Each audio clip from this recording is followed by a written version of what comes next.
Hi friends, இன்றைக்கி டே 8ல் நான் என்னென்ன ஃபுட் எடுத்துட்டேன்றதை உங்ககிட்ட ஷேர் பண்ணிக்க போகிறேன். காலையில் ஆப்பிள் ஆனியன் சாலட் எடுத்துக்கிட்டேன். அது கூட க்ரீன் பீஸு பச்சை பட்டாணி வேக வச்சு எடுத்துக்கிட்டேன். தயிர் சாலட்டில் கலந்துக்கினேன்.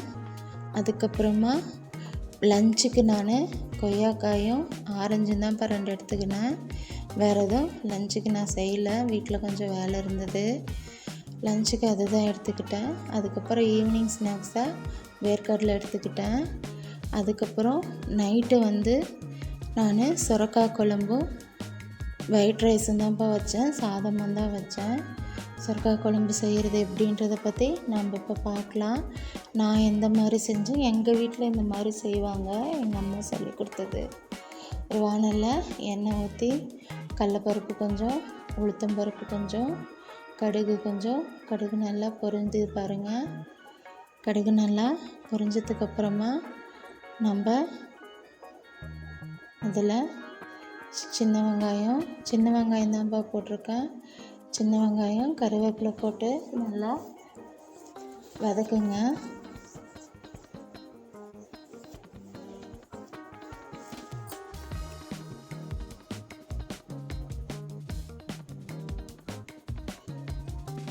சுரக்காய் பொடி பொடியாக நறுக்கி எடுத்து வச்சுருக்கேன். இந்த பக்கம் வானலில் கடலக்கொட்டை நல்லா வறுத்து எடுத்து வச்சுக்கோங்க.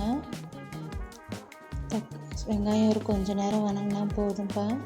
இதில் தக்காளி போட்டு, தக்காளி மீடியம் சைஸ் தக்காளி 2 தக்காளி தான் போட்டிருக்கேன், அதுக்கு மேலே போடாதீங்க.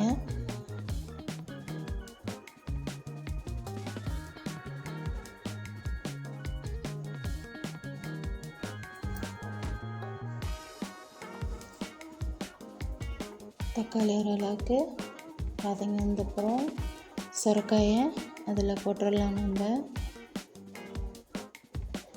ரொம்பலாம் வதங்கணும்னு அவசியம் இல்லைப்பா, சும்மா ஒரு கொஞ்ச நேரம் வதக்குனா போதும்.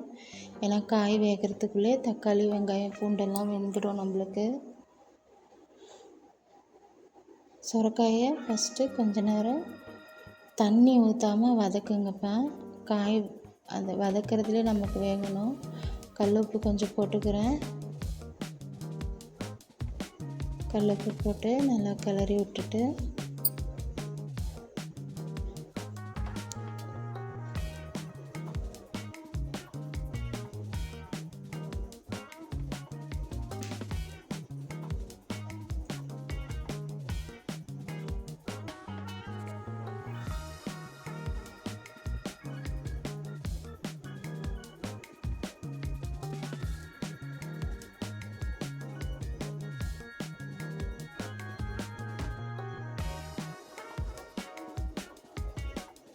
நல்லா ஓரளவுக்கு பாருங்கள் வந்துருச்சு.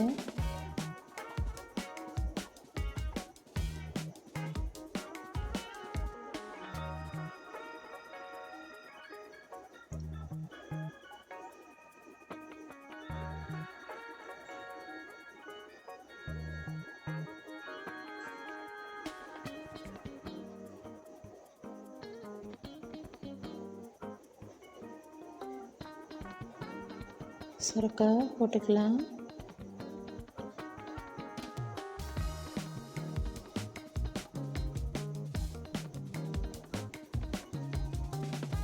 சுரக்காயை போட்டு நல்லா கிளறி விடுங்கப்பா.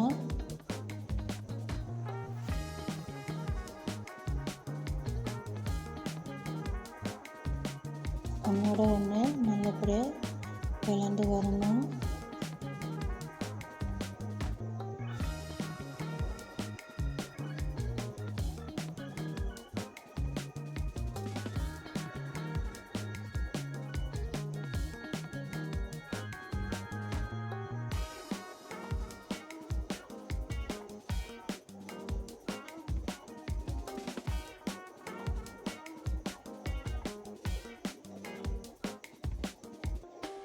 காய் நல்லா வேகட்டும்ப்பா. காய்க்கு கொஞ்சமாக உப்பு போட்டுக்கோங்க. உப்பு போட்டு நல்லா கிளறி விட்டிங்கன்னா நல்லாயிருக்கும்.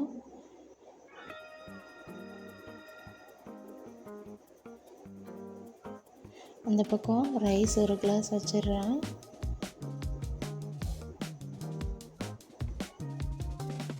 உங்களுக்கு இந்த சேனல் பிடிச்சிருந்தா கமெண்ட் பண்ணுங்கப்பா, நல்லா இருக்கா என்னான்னு எனக்கு ஃபீட்பேக் கொடுங்க. பாருங்கள், நல்லா கிளறி விட்டுடலாம்.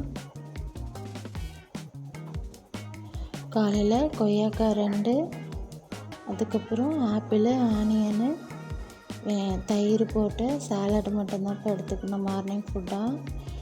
அதுக்கப்புறம் வழக்கம் போல் ஆம்லா ஜூஸ் குடித்தேன், நெல்லிக்காய், புதினா இலை, அதுக்கப்புறமா எலுமிச்சம்பழம் சாறு கலந்து கொஞ்சமாக உப்பு போட்டு ஒரு கிளாஸ் காலையில் அது குடிச்சிட்டேன்ப்பா. மத்தியானத்துக்கு வீட்டில் கொஞ்சம் ஒர்க் இருந்ததுனால எதுவும் சமைக்கலை, அதனால் 2 ஆரஞ்சு, ஒரு 2 கொய்யாக்காவை மட்டும் சாப்பிட்டு லஞ்சை முடிச்சிட்டேன். அதுக்கப்புறமா ஈவினிங் ஸ்நாக்ஸாக பீனட்ஸ் தான்ப்பா எடுத்துக்கிட்டேன் நான். அது முடிச்சுட்டு அதுக்கப்புறமா தான் கொஞ்சம் ஒர்க் இருந்தது, அதையும் பார்த்துட்டு ஈவினிங் தான் செய்ய ஆரம்பித்தேன் சமையல். பாருங்கள், ஓரளவுக்கு சுரக்காய் நல்லா வெந்து வந்துடுச்சு. இந்த டைமில் நம்ம அதுக்கு தேவையான அளவு உப்பு போட்டுக்கிட்டோங்க. இதில் மஞ்சள் உப்பு போட்டுக்கலாம். உப்பு போட்டு நல்லா கிளறி விடுங்க. இதில் நம்ம தண்ணி ஊற்றுறதுனால நான் கல் உப்பு போடுறேன்ப்பா, இல்லைன்னா தூள் உப்பு தான் போடணும் பொரியல் பண்ணங்கன்னா. மஞ்சள், மிளகாய் தூள் போட்டுக்கலாம். அதுக்கப்புறமா கொஞ்சமாக மல்லித்தூள்,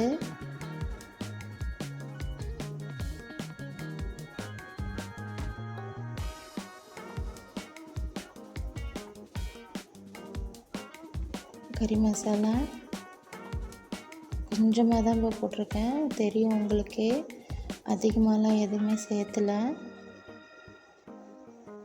போட்டு நல்லா கலந்து விடுங்க.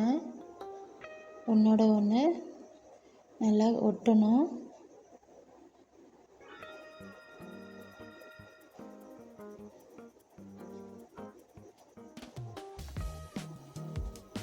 பாருங்கள், இந்தளவு கலர்னதுக்கப்புறம்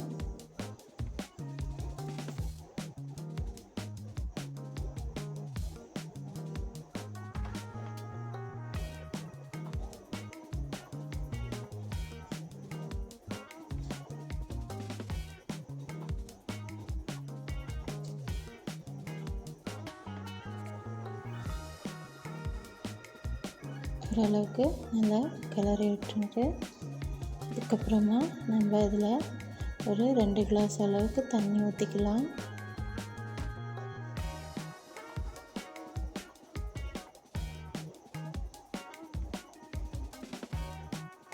நாங்கள் 2 பேர் தான் சாப்பிட்றதுனால நான் தண்ணி அதிகமாக ஊற்றலப்பா. ஒரு 5-6 பேர் சாப்பிட்றதா இருந்தால் நம்ம தண்ணி கொஞ்சம் சேர்த்து ஊற்றிக்கலாம். பாருங்கள், கடலக்கொட்டையை வறுத்து பொடி பண்ணி வச்சுருக்கேன், தோல் எடுத்துகிட்டு. பாருங்கள், தண்ணி கொஞ்சம் சுண்டி காயும் நல்லா வெந்துடுச்சு நமக்கு. இப்போது இந்த டைமில் நம்ம அதில் கடலக்கொட்டையை தூள் பண்ணி வச்சுருக்கோம் இல்லையா, அதை எடுத்து போட்டுக்கலாம்.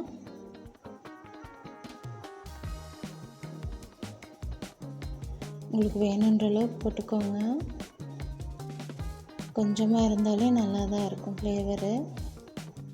நிறைய பேருக்கு சுரைக்காய் கூட்டாட்டியும் வைப்பாங்க, இது கடலக்கொட்டை அடித்து போடுறதும் நல்லா இருக்குங்க. இது வரைக்கும் செய்யலைன்னா செஞ்சு பாருங்கள், கண்டிப்பாக உங்களுக்கு பிடிக்கும்.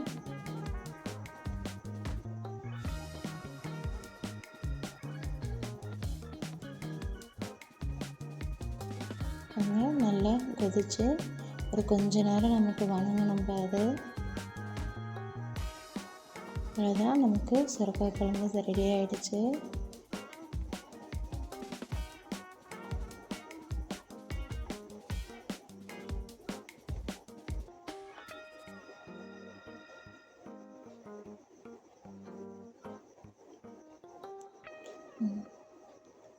அப்படியே சிம்மில் இருக்கட்டும்.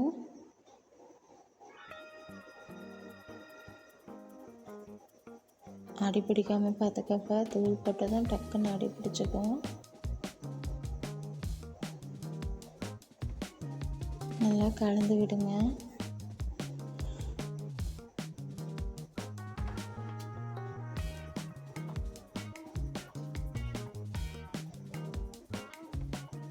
சுவையான சுரக்காய் குழம்பு தயார். சாதத்தோடு வச்சு சாப்பிட்டிங்கன்னா நல்லாயிருக்கும். சப்பாத்தி கூடயும் நல்லாயிருக்கும். கொஞ்சமாக கொத்தமல்லி தழை போட்டுக்கலாம். சப்பாத்தி கூடயும் நல்லா இருக்கும்ப்பா இது.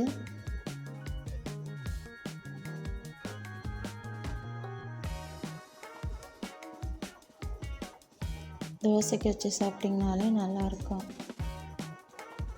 ஆல் இன் ஒன் மாதிரி.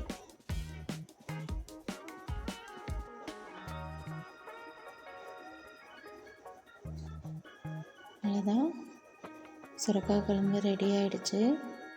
நான் சேனல் பிடிச்சிருந்தா சப்போர்ட் பண்ணி சப்ஸ்கிரைப் பண்ணுங்கப்பா. சாதத்து கூட வச்சு சாப்பிட்டேன், அருமையாக இருந்தது. Thank you friends.